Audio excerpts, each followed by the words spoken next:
Good day. In 1856, two wars were fought across two different parts of the world. One was fought in the Euro-Asian space, and that was between Russia and an allied group of countries that included France, Britain, and the Ottoman Empire. The second war was fought in China. That war was later called the Second Opium War, and it was also fought this time a coalition of British and French troops against the Chinese, the Qing dynasty Chinese in this case. In the First War, the Crimean War, the Russians lost. The Russians lost, and in a treaty in Paris, the Paris Treaty, they had to concede control of the Black Sea and concede some parts and territories to the Ottoman Empire. They lost the war, and in that treaty, they had to accept a bitter pill. It was one of the setback. It was a major setback for the Russian Empire. In the Second War, the Chinese Qing dynasty was resoundingly trounced, and after being trounced for a second time by the British, they had to concede make a lot of concessions that ultimately lost them their sovereignty, and they endured 100 years that they remember as 100 years of humiliation. In that concession from the treaty that ended the war, they had to open up the Chinese market, create, allow laws that disfavor the Chinese state, and ultimately they lost their sovereignty completely. These two wars defined the new reality, the changing fact, the fact that the world had changed. It signaled the dawn of the British Empire and the Europeans as a new force, because ultimately the Europeans had superior technology and they deployed those superior technologies in those two war theaters and handed the Russians a resounding defeat and also handed the Chinese another resounding defeat. It's so ironical that 170 years down the road, now, 169 specifically in 2027, 2025 now where we are, China and Russia have found themselves in a new dance. A new war has defined the world. That war is the Russia-Ukraine war. This time around, the Russians are facing a coalition that includes all of Europe, all under the framework of the EU and NATO. So in this case, Russia is fighting against a combined team that includes Ukraine as the primarily belligerent, enjoying the full support of NATO and the EU. Russia has defeated that coalition. It's a lost war. The Ukrainians and the EU and NATO are in denial. They don't want to accept it. But the American president, who is the de facto head of NATO, has come to accept it, that this war is lost, and he wants out. This war has marked a watershed in history. It has marked another turning point, that the reality of history has moved away from the Europeans. They've enjoyed almost 300 years of dominance, but the tide has turned. In this war, China played a very conspicuous part in helping Russia win the war. They did not participate.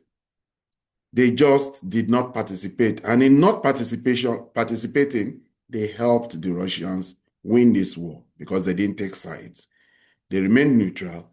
And due to their neutrality, Russia was able to have friends and allies who they could trade with and who they could sell products to and who they could gain technological access to, drone technologies that shaped and defined this war. Russia and China have collectively, in an uncanny way, defeated the collective West. And this is becoming clear as China is preparing for a big reception where it will be celebrating the 80th anniversary of the defeat of the Japanese in the war that they called the Japanese War of Aggression, but in the war that we called World War II. Good day and welcome to my channel, Ebima Amungo's Perspective on Global Affairs. If you're new to this channel, please subscribe. If you have any comments regarding the views I express in this video, please put them in the comment section. Do well to like and share. China and Russia have created a new reality for the world. That new reality in a partnership that has upended the whole geopolitical structure of the world. Indeed, most geopolitical analysts recognize clearly that the world is now a multipolar world. We have moved away from that unipolar world where they had an hyperstate called America who dominated the global affairs for the past 20 years since the fall of the Soviet Union. In fact, for a whole generation. And with their supporters or their countries in their own orbit, I won't go as far as calling them vassal states, but that's what they seem to be these days.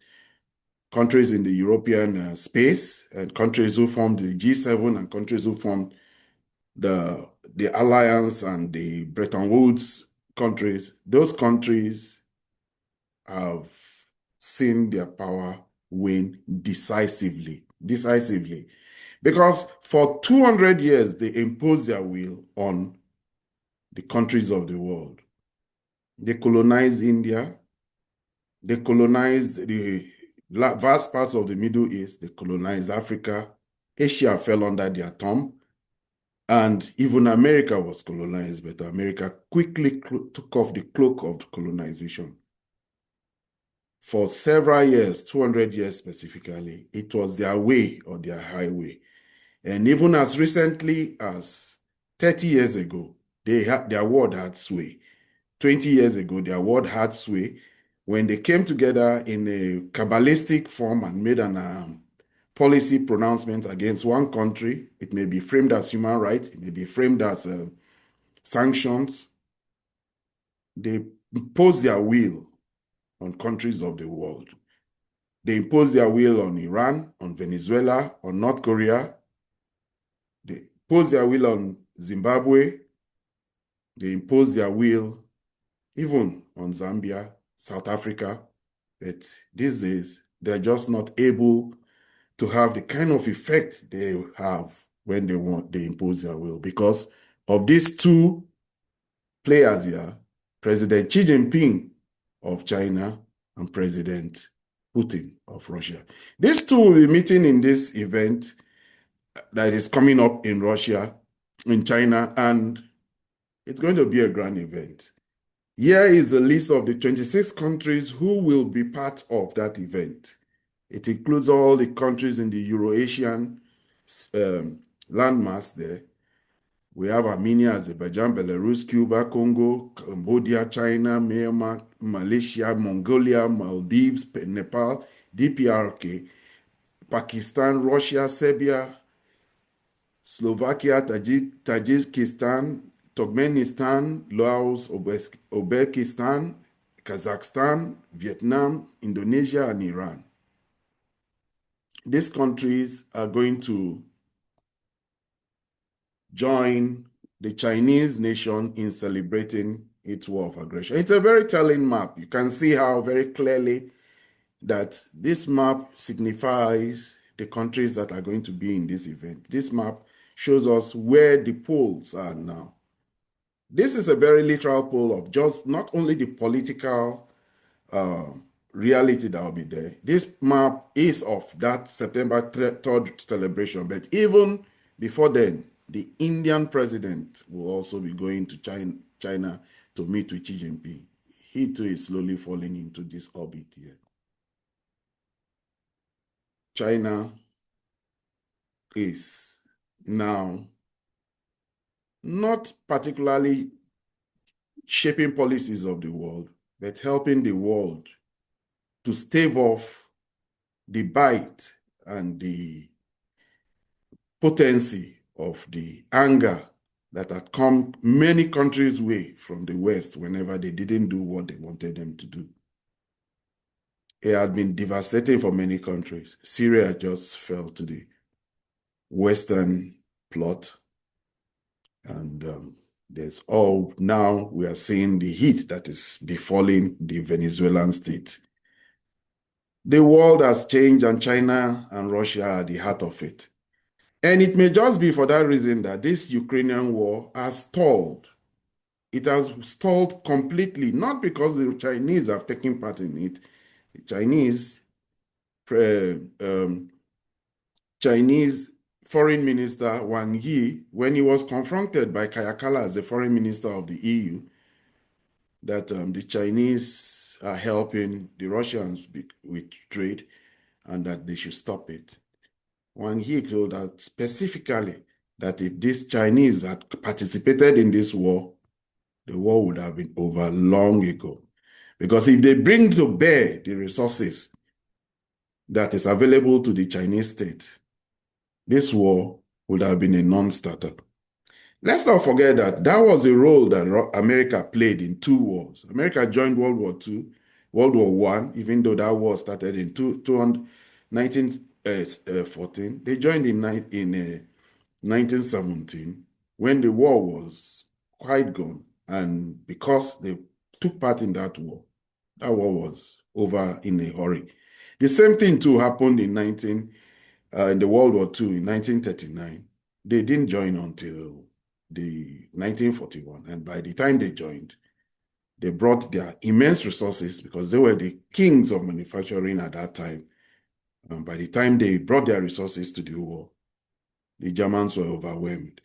This is the same thing that the Chinese foreign minister was saying to Kaja Kallas, that you can't say we are part of this war. China has tried to be a part of the solution. They continue to accuse the Western states and America particularly that they are putting fire on the war and that they should listen to the concerns of the Russians and address those concerns, because as far as they are concerned, those concerns are legitimate, and they need to listen to the concerns of the Russians, especially concerns regarding the expansion of NATO towards the Russian border. They just wouldn't hear on it. They felt that Ukraine had a right to be a member of NATO, and they felt that Ukraine had a right to its sovereign decision-making. But it's not so. For several years, the Western world imposed its will. We should know that the reality that we see today as the West came out of the benefit of trade that they expanded all over the world, but also that trade eventually transited into colonialism and imperial action for several years. Through those imperial period, it was their law that the world had to succumb to. The laws that shaped the United Nations. These days, even the instrumentality of the United Nations is being challenged.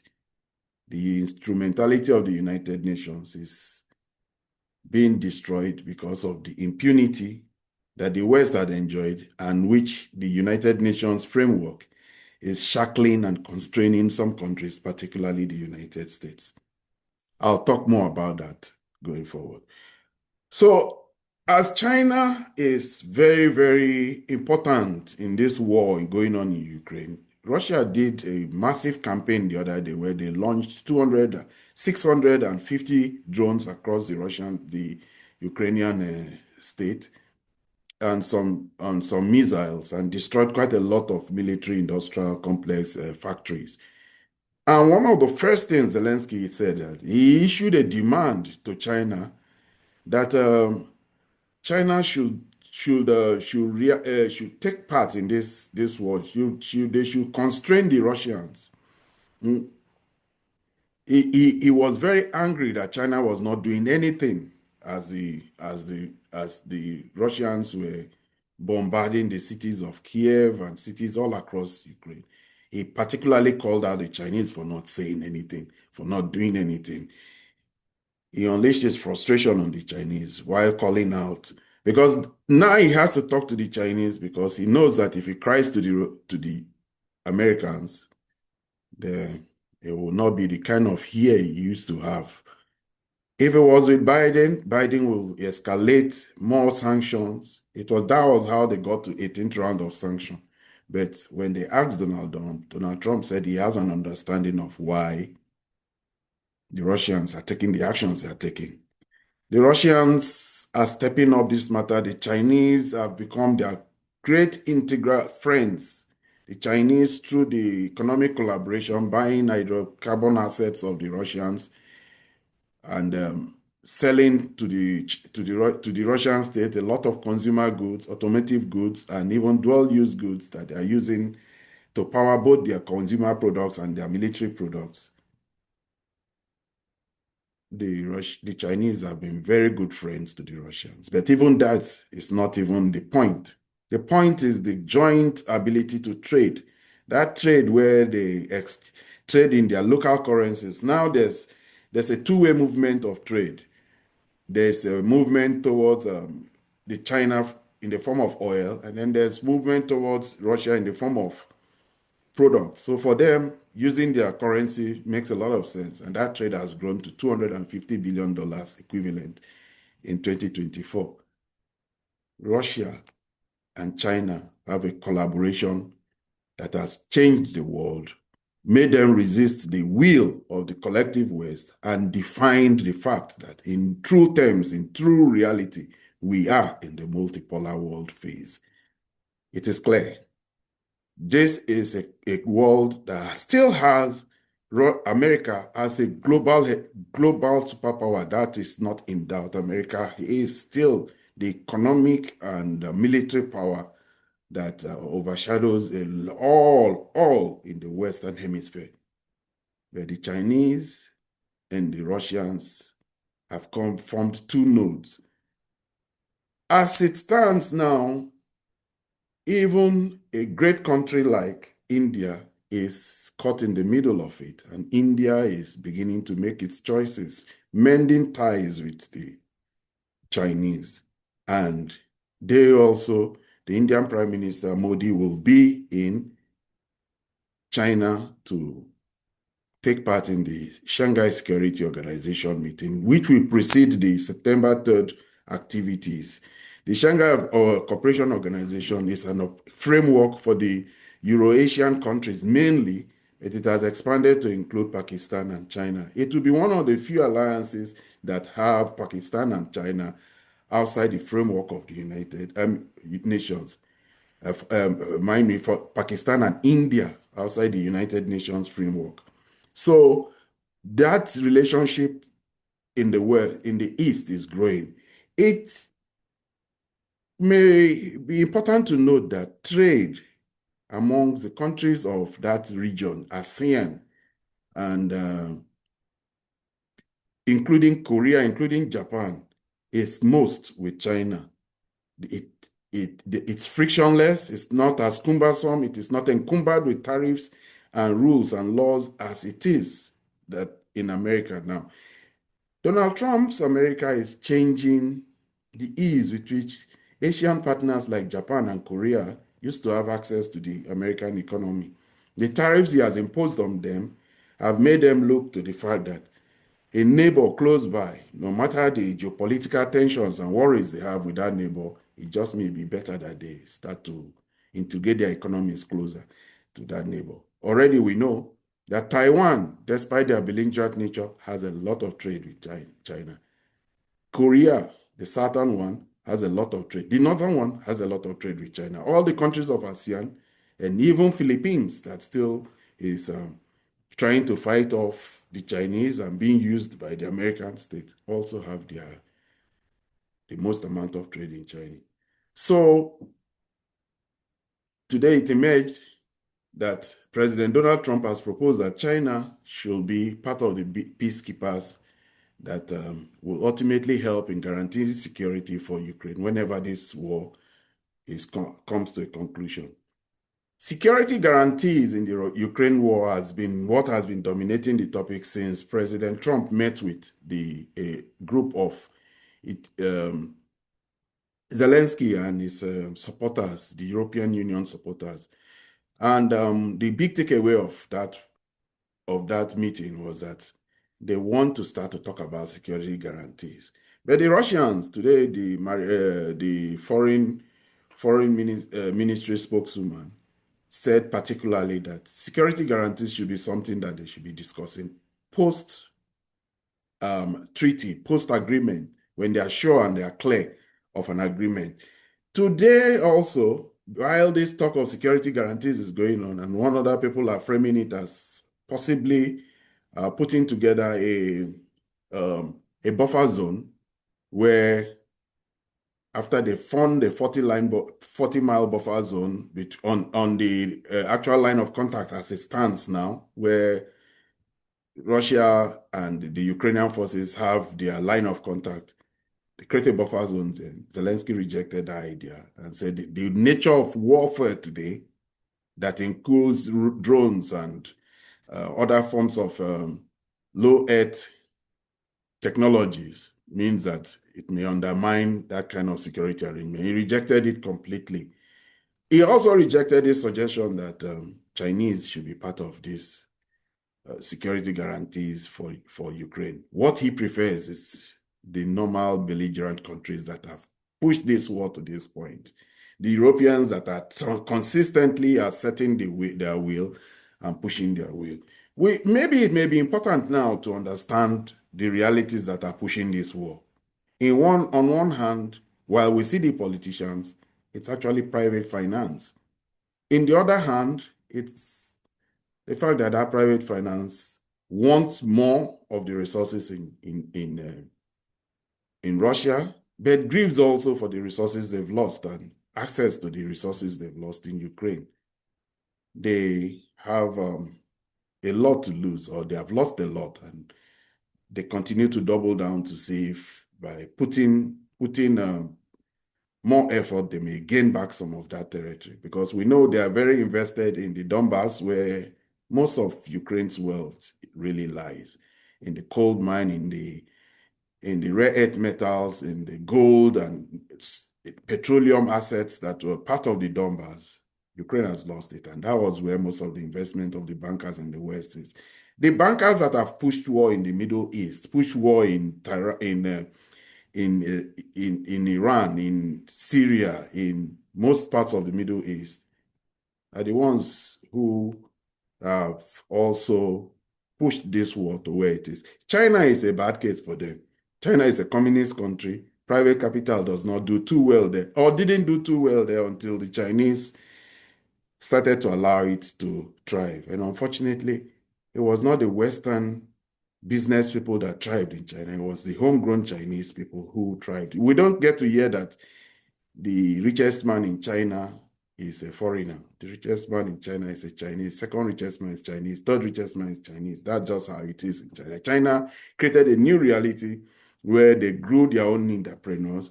They blocked out a lot of the foreign capital. And China is a prize that private capital from the West may like to get, but they can't get, because China is a communist country, has rules, and it's not a country they can impose their will on again, as they did 200 years ago, and did continuously and comprehensively for 100 years thereafter. So the Chinese have pushed them away. They don't even consider China. They've done all they can to change the reality in China, sponsored a lot of demonstration. The last attempt to sponsor demonstration and undermine Chinese control over Hong Kong was crushed decisively, and the Chinese put a national security law that says if you go against Chinese state, you will be put in prison. The young men who were indoctrinated into taking actions against the Chinese state find themselves now as asylum seekers and refugees in London. That is just how China is. China is a prize they used to have, but they lost. This China is assertive, and this China is redefined global geopolitics. This is just what the reality is. And China is about to intervene again in another thing. Today we hear about the possibility that the E3 countries, Germany, France, and Britain, may be imposing sanctions on Iran again. They call it snapback sanctions because in their own reckoning or in a letter they sent to the United Nations, Iran has reneged or failed on certain parts of the GCPOA, the Joint Comprehensive Plan of Action. They continue to think and assert and state that China, because Iran has limited access to their nuclear sites and has limited cooperation with the International Atomic Energy Agency. For that reason, they feel that Iran has gone against the spirit of the agreement, the JCPOA. And for that reason, they are going to put sanctions. They've put a letter forward to the the United Nations, that they will be calling for sanctions. In fact, for some analysts, they feel that this is preparatory to actions being taken against Iran. We already found out today that countries are already calling their embassies to their people in Iran to leave. Germany, France, Norway, Sweden, and Italy have asked their citizens to leave Iran immediately. It seems like Iran may be getting back into conflict with Israel. Israel is preparing to, either with America or without America, where we all know that Israel, it's hard to say, but some people believe that the Israeli state and the Israeli prime minister does have a lot of influence and on natural and uncanny influence on the American political class, to the extent that they will get them to do almost anything they wish them to do, including turning a blind eye to all the activities that the Israeli states perpetrates across the Middle East. So the United Nations framework has become almost like a toothless bulldog. Today also we learned that preparatory to the United Nations General Assembly that is supposed to start in September, the American government has revoked the visas, or even denied visas, to Palestine Authority president and his contingent of 80. They won't be taking part in the United Nations General Assembly, which is a place where some European countries had promised and stated that they are going to recognize the Palestinian state. The Palestinian state, I should state, has been recognized by a lot of countries across the world. The proposal for a two-state solution has been a long one, but that has been rejected by Israel. Israel is now making sure that they destroy all the structures that would have helped in creating a Palestinian state. Gaza is being decimated, destroyed, and they may not be in the maps. While the Israeli state, under the framework of Greater Israel Project, has acquired new territories in southern Lebanon and in Syria. So we see a situation where the United Nations is not as potent as it used to be.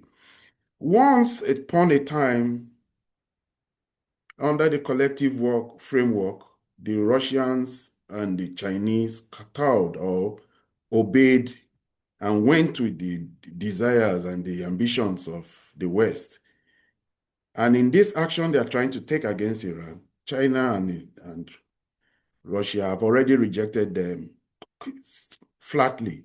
This is not 2015 when the JCPOA was written and when China and Russia acquiesced to the enforcement of that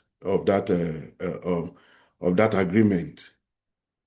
They feel that the unilateral action of America and even this action being taken by the E3 countries is illegal.